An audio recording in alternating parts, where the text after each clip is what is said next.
గత నెల రోజులుగా నెల్లూరు కార్పొరేషన్ మేయర్ శ్రవంతిని దించేయాలని rural MLA Kotamreddy Sridhar Reddy, deputy mayor Roop Kumar యాదవ్లు మంత్రి నారాయణతో కలిసి అవిశ్వాసానికి సిద్ధమయ్యారు. డిసెంబర్ 18వ తేదీన అవిశ్వాసంపై బల పరీక్ష జరగనుంది. ఈ క్రమంలో నెల్లూరులో ప్రశాంతంగా అధికార పార్టీ అయిన టీడీపీ నిశ్చలంగా ఉంది. పూర్తిగా 54 మంది కార్పొరేటర్లు మా వద్దే ఉన్నారని, అవిశ్వాసంలో విజయం సాధిస్తామని, అలాగే ఇన్ఛార్జి మేయర్గా తన కల తీర్చుకునే పనిలోనూ రూప్ కుమార్ యాదవ్ ఉన్నారు. ఊహించని విధంగా నెల్లూరు కార్పొరేషన్ రాజకీయం ఒక్కసారిగా మారిపోయింది. చీమకు కూడా తెలియకుండా 5 మంది కార్పొరేటర్లు మాజీ ముఖ్యమంత్రి జగన్మోహన్ రెడ్డిని కలిసి వైకాపా కండువాలు కప్పుకోవడంతో నెల్లూరు టీడీపీ నాయకులు ఉలిక్కిపడ్డారు. ఈ తెర వెనుక మాజీ మంత్రి అనిల్ కుమార్ యాదవ్ ఉండడం మరింత సంచలనంగా మారింది. నెల్లూరు నగర రాజకీయాలకు దూరంగా ఉన్న అనిల్ కుమార్ నెల్లూరు కార్పొరేషన్ మేయర్ను అవిశ్వాస రాజకీయాల్లోకి మెరుపులా రావడంతో టీడీపీ క్యాడర్ ఉలిక్కిపడింది. అందున 5 మంది కార్పొరేటర్లు జంప్. ఇది ఊహించని పరిణామం. గతంలో కార్పొరేషన్ ని కైవసం చేసుకోవడం కోసం మాజీ మంత్రి అనిల్ కుమార్ యాదవ్, ప్రస్తుత రూరల్ ఎమ్మెల్యే, అప్పటి వైకాపాగా ఉన్న కోటంరెడ్డి శ్రీధర్ రెడ్డిలు కలిసి 54 డివిజన్లను సాధించుకొని కార్పొరేషన్ ని కైవసం చేసుకున్నారు. కార్పొరేషన్ ఎన్నికల్లో చక్రం తిప్పిన అనిల్ కుమార్ యాదవ్ నగర రాజకీయాలకు దూరంగా ఉన్నాడు అన్న ఆలోచనతో అవిశ్వాస పరీక్షను సాఫీగా జరుపుకుంటున్న టీడీపీకి మింగుడు పడని విధంగా అనిల్ ఎంట్రీ ఇచ్చారు. దీంతో టీడీపీ ఉలిక్కి పడిందని చెప్పాలి. ప్రస్తుతం మిగిలిన కార్పొరేటర్లను గోవా ప్రాంతానికి తరలించి క్యాంపులో ఉంచారని సమాచారం. ఈ నేపథ్యంలో 24వ డివిజన్ వైకాపా ఇన్ఛార్జి ఉడతా మురళి తనకు ఫోన్ చేసి చంపేస్తానని బెదిరించారని 5వ పట్టణ కార్పొరేటర్ శ్రీనివాసులరెడ్డి పోలీసులకు ఫిర్యాదు చేయడం జరిగింది. ఈ తంతులో రూరల్ టీడీపీ నాయకులు కోటంరెడ్డి గిరిధర్ రెడ్డి ఉండడం మరింత బలాన్ని ఇచ్చింది ఈ కేసుకి. ఈ విషయంపై పోలీసులు స్టేషన్కి వచ్చిన అనిల్ కుమార్ యాదవ్ కౌంటర్ ఇవ్వడమే కాక వాడివేడిగా మాట్లాడారు. నెల్లూరు నగరంలో ఉన్న 54 మంది కార్పొరేటర్లు వైకాపా వారని, టీడీపీ వారు కాదని, ఎవరిని బెదిరించాల్సిన అవసరం లేదని, మా కార్పొరేటర్లను టీడీపీ వారుగా చూపించడం ఏమిటని ప్రశ్నించారు. పాఠాలు చెప్పే మంత్రి నారాయణ ఇలాంటి రాజకీయాలు చేయడం ఏమిటి అన్న బాణాన్ని సంధించారు. నగరంలో పెరుగుతున్న గంజాయి, మర్డర్లు పట్టించుకోవాల్సిన పోలీసులను కార్పొరేటర్ల రక్షణ కోసం వాడుకోవడం మరింత బాధగా ఉందని మాజీ మంత్రి అనిల్ చేసిన విమర్శలు నగరంలో హాట్ టాపిక్ గా మారాయి.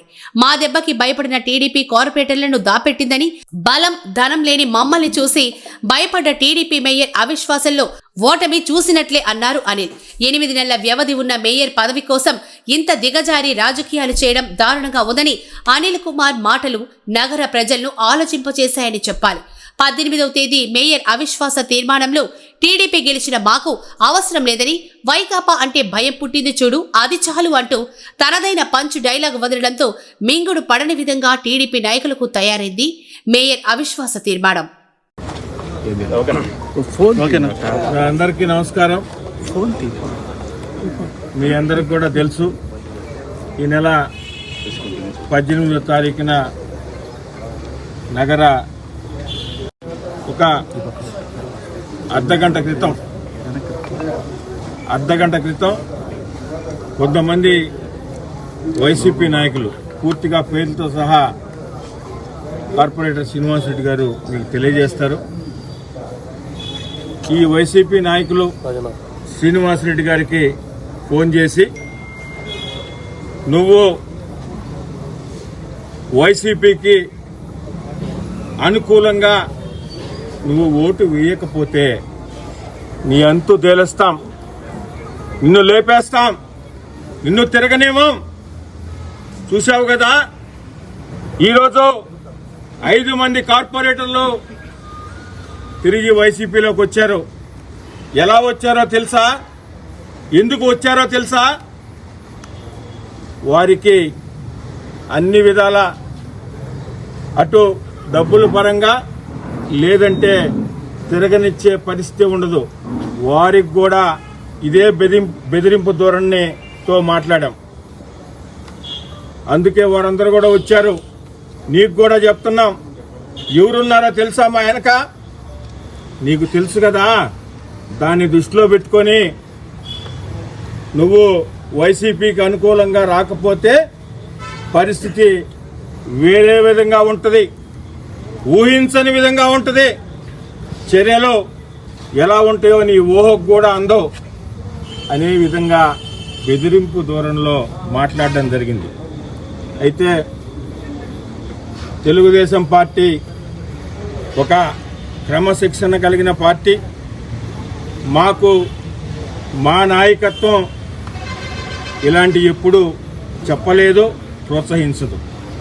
అయితే ఈ వైసీపీ సైకో బ్యాచ్ అధికారంలో లేకపోయినా అహంకారంతో అహంభావంతో రౌడీయిజం చెలాయించడానికి ఇంకా కూడా ప్రయత్నం చేస్తున్నారు. మేము అధికారంలో ఉన్నా ఎక్కడ అహంకారంగా ఎక్కడా లేకుండా అన్ని విధాల ప్రజాస్వామ్యబద్ధంగా నడుచుకోవాలనే నిర్ణయంతో మేమున్నాం. అయితే ఈరోజు జరిగిన సంఘటన మీద 23వ డివిజన్ కార్పొరేటరు శ్రీనివాసరెడ్డి గారి మీద మీకు వచ్చిన ఫోను మీద ఈరోజు 5th టౌన్ స్టేషన్లో కంప్లైంట్ కూడా ఇవ్వడం జరిగింది. ఎవరైతే 24వ division YCP incharge Udatha Murali Yadav, అదేవిధంగా 19వ డివిజన్ వైసీపీ నాయకుడు వరాల లక్ష్మీనారాయణ, వీరిద్దరు కూడా ఈ బెదిరింపులకు పాల్పడినట్టు మా కార్పొరేటర్ శ్రీనివాసరెడ్డి గారు చెప్పారు. వాళ్ళిద్దరి మీద కూడా కంప్లైంట్ ఇవ్వడం జరిగింది. ఈ సందర్భంగా పోలీసు వారిని కూడా రిక్వెస్ట్ చేస్తున్నాం, మీరు ఇమ్మీడియట్గా వెంటనే దీని మీద చర్యలు తీసుకోవాలి. వారిద్దరిని కూడా అదుపులోకి తీసుకుని వీరు ఈ విధంగా మాట్లాడారు అంటే వీరి వెనక ఎవరున్నారు, ఏ శక్తులు పనిచేస్తున్నాయి, వాళ్ళు రౌడీ షీటర్లా, గంజాయి బ్యాచా, సైకో బ్యాచా, ఎవరో తేల్చాల్సిన అవసరం ఆసన్నమైంది. నెల్లూరు ప్రజలు, నగర ప్రజలు ముఖ్యంగా ఈరోజు ఈ సైకో బ్యాచ్, ఈ గంజాయి బ్యాచ్, ఈ రౌడీ షీటర్ల వల్ల ఎంత భయాందోళనలో ఉన్నారో మీకు అందరికి కూడా తెలుసు. ఇంత బరి తెగించి అధికారంలో లేకపోయినా మామూలుగా ఎవరు ఈ విధంగా ప్రవర్తించరు అధికారంలో లేకపోతే.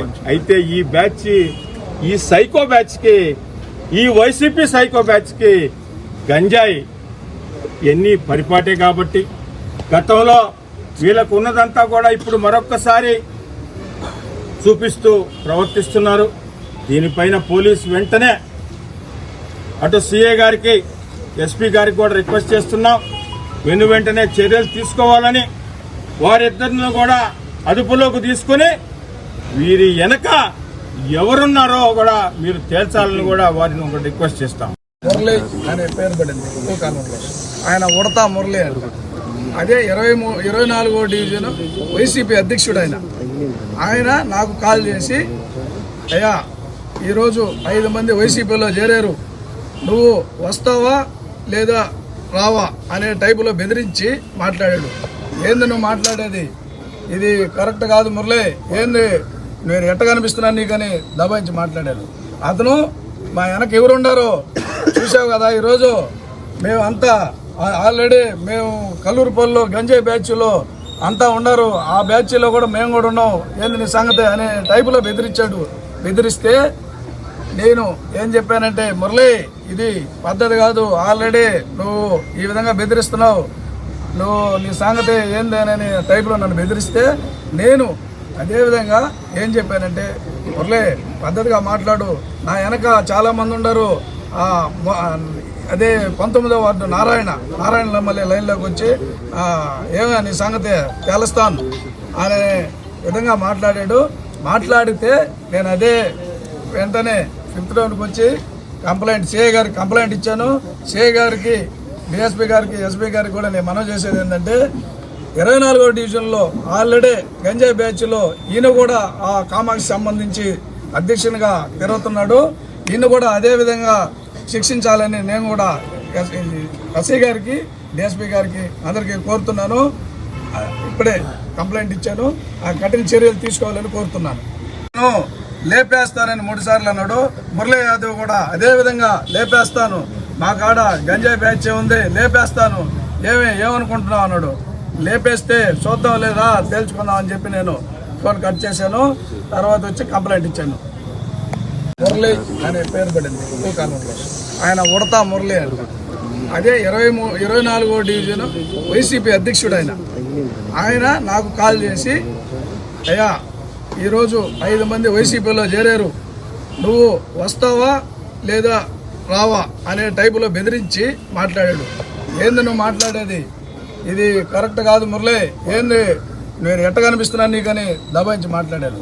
అతను మా వెనక ఎవరుండారో చూసావు కదా. ఈరోజు మేము అంతా ఆల్రెడీ మేము కల్లూరుపల్లిలో గంజాయి బ్యాచ్లో అంతా ఉన్నారు, ఆ బ్యాచ్లో కూడా మేము కూడా ఉన్నాం, ఏంది నీ సంగతి అనే టైపులో బెదిరిస్తే నేను ఏం చెప్పానంటే, మురళి ఇది పద్ధతి కాదు, ఆల్రెడీ నువ్వు ఈ విధంగా బెదిరిస్తున్నావు, నువ్వు నీ సంగతి ఏంది అనే టైప్లో నన్ను బెదిరిస్తే నేను అదేవిధంగా ఏం చెప్పానంటే, మురళి పద్ధతిగా మాట్లాడు, నా వెనక చాలామంది ఉన్నారు, అదే 19వ వార్డు నారాయణ మళ్ళీ లైన్లోకి వచ్చి ఏమో నీ సంగతి తెలుస్తాను అనే విధంగా మాట్లాడితే నేను అదే వెంటనే 5th రౌండ్కి వచ్చి సిఐ గారికి కంప్లైంట్ ఇచ్చాను.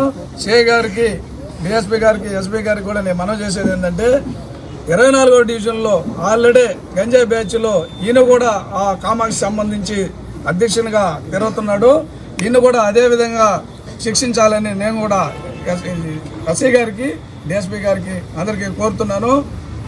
ఇప్పుడే కంప్లైంట్ ఇచ్చాను, ఆ కఠిన చర్యలు తీసుకోవాలని కోరుతున్నాను.